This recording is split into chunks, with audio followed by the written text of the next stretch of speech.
झांसी की रानी लक्ष्मीबाई एक ऐसा नाम जो आज भी देशभक्ति की मिसाल बना हुआ है। वो घोड़े पर सवार, तलवार दोनों हाथों में लिए अपने दुश्मनों को चारों खाने चित्त कर रही तस्वीरें देखकर आज भी दिल गर्व से भर जाता है। लेकिन क्या आप जानते हैं कि एक समय था जब कहा जाता था कि महिलाएं केवल घूंघट के पीछे रहने के लिए बनी हैं, पर इस सोच को बदलने के लिए आई रानी लक्ष्मीबाई। उन्होंने क्रांति की ऐसी ज्वाला भड़काई कि अंग्रेजों के पांव उखड़ने लगे। सालों से भारत अंग्रेजों की गुलामी झेल रहा था, लेकिन जब रानी लक्ष्मीबाई युद्ध के मैदान में उतरी तो उनकी तलवार की चमक से दुश्मन भी सहम गए। उनके साहस, शौर्य और बलिदान की कहानी हर भारतीय के दिल में आज तक बसती है। आपने सुभद्रा कुमारी चौहान द्वारा लिखित कविता तो पढ़ी होगी, सिंहासन हिल उठे, राजवंशों ने भ्रिकुटी तानी थी, बूढ़े भारत में भी आई फिर से नई जवानी थी, चमक उठी सन 57 में वह तलवार पुरानी थी, बुंदेले हरबोलों के मुंह हमने सुनी कहानी थी, खूब लड़ी मर्दानी, वह तो झांसी वाली रानी थी। लेकिन क्या आप जानते हैं कि यह क्रांति आखिर कैसे शुरू हुई? इस कहानी को समझने के लिए हमें जाना होगा उस दौर में जब अंग्रेजी सत्ता अपने चरम पर थी। 1757 में बैटल ऑफ प्लासी और 1764 में बैटल ऑफ बक्सर के बाद ब्रिटिश सत्ता भारत पर पूरी तरह हावी हो गई थी। 100 सालों तक अंग्रेजों ने भारत को लूटा, निचोड़ा और शोषण किया। लेकिन उससे पहले मैं थोड़ा उनके बचपन के बारे में बता देता हूँ। रानी लक्ष्मीबाई का जन्म 19 नवंबर 1835 को हुआ था। हालांकि कई पुस्तकों में उनका जन्म 1828 भी लिखा मिलता है, लेकिन सही तिथि 1835 ही मानी जाती है। एक मराठी ब्राह्मण परिवार में जन्मी लक्ष्मीबाई का असली नाम मणिकर्णिका था। उनके पिता मोरपंत तांबे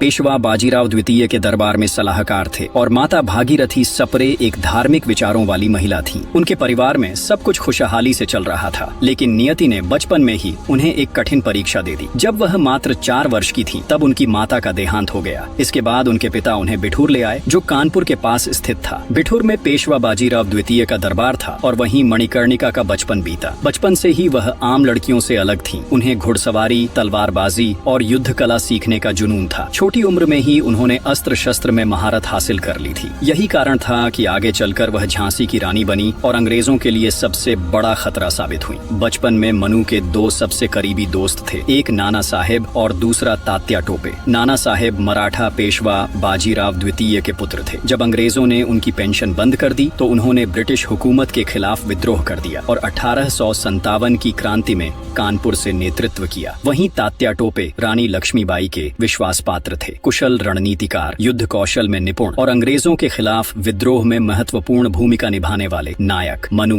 नाना साहेब और तात्या टोपे ये तीनों बचपन से साथ खेले, शरारतें की, लेकिन नियति ने इनके लिए कुछ और ही लिखा था। एक दिन यही तीनों अंग्रेजों के सबसे बड़े दुश्मन बनेंगे। रानी लक्ष्मीबाई को बचपन में छबीली भी कहा जाता था। कानपुर के नाना की मुंहबोली बहन छबीली थी। लक्ष्मीबाई नाम, पिता की वह संतान अकेली थी। नाना के संग पढ़ती थी, वह नाना के संग खेली थी। बर्छी, ढाल, कृपाण, कटारी उसकी यही सहेली थी। वीर शिवाजी की गाथाएं उसको याद जबानी थी। बुंदेले हरबोलों के मुंह हमने सुनी कहानी थी। खूब लड़ी मर्दानी, वह तो झांसी वाली रानी थी। अपनी सुंदरता और चुलबुलापन से वह हर किसी का दिल जीत लेती थी। वह बचपन से ही महाराज शिवाजी, महाभारत और रामायण की कहानियां सुनकर बड़ी हुई थी। इन कहानियों ने उनके मन में देशभक्ति और साहस की भावना भर दी। ऐसा कहा जाता है कि जब मनु छोटी थी तब एक ज्योतिषी ने उनके पिता से कहा था कि आपकी बेटी कोई साधारण लड़की नहीं है, वह एक दिन रानी बनेगी। लेकिन लोगों को उस समय कहाँ पता था कि यह कोई आम रानी नहीं बल्कि यह रणभूमि की महारानी बनने वाली थी। मनु धीरे धीरे बड़ी हो रही थी। उन्होंने घुड़सवारी, तलवारबाजी और रणनीति में महारत हासिल कर ली थी, लेकिन नियति ने उनके लिए कुछ और ही तय कर रखा था। 1850 में मात्र 14 वर्ष की आयु में उनकी शादी झांसी के राजा गंगाधर राव नेवलकर से कर दी गई। अब मनु कानपुर की छबीली से झांसी की रानी लक्ष्मीबाई बन चुकी थी। झांसी की प्रजा ने उन्हें खुले दिल से स्वीकार किया और रानी भी पूरी निष्ठा से झांसी की रक्षा और शासन में जुट गईं। वहीं 1851 में रानी लक्ष्मीबाई ने एक पुत्र को जन्म दिया जिसका नाम दामोदर राव रखा गया। पूरा राज्य इस खुशी से आनंदित था, लेकिन यह खुशी ज्यादा दिन नहीं टिक पाई। महज 4 महीने बाद ही दामोदर राव की मृत्यु हो गई। इस दुख ने राजा गंगाधर राव को अंदर तक झकझोर कर रख दिया। वे मानसिक और शारीरिक दोनों रूप से कमजोर पड़ने लगे। इस स्थिति में उन्होंने अपने चचेरे भाई वासुदेव राव नेवलकर के एक बच्चे आनंद राव को गोद ले लिया और उसे दामोदर राव नाम दे दिया। लेकिन उस समय British governor general Lord Dalhousie ने भारत में एक क्रूर नीति लागू कर दी थी, डॉक्ट्रिन ऑफ लैप्स, जिसे आमतौर पर हड़प नीति कहा जाता है। इस नीति के तहत अगर किसी राज्य का राजा बिना सगे उत्तराधिकारी के मर जाता तो वह राज्य ब्रिटिश साम्राज्य में मिला दिया जाता। झांसी भी इस नीति का शिकार होने वाली थी। राजा गंगाधर राव की